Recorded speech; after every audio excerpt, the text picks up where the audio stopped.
ಬಳಪ ಹಿಡಿದ ಭಗವಂತ ಇರುತ್ತಾನೆ ನಮ ಸುತ್ತ ಅವತಾರ ನಾನಾ ರೂಪವೋ ನಮ್ಮೆಲ್ಲ ಹಣೆ ಬರಹ ತಿದ್ದಿ ಬರೆಯಲು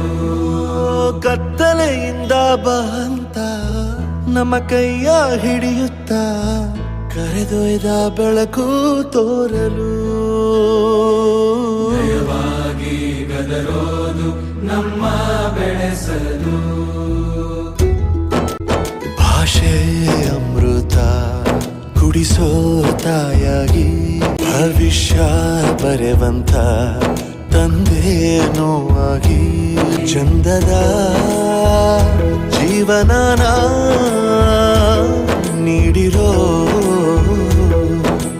ಗುರುಗಳು ನಮ್ಮ ಗುರುಗಳು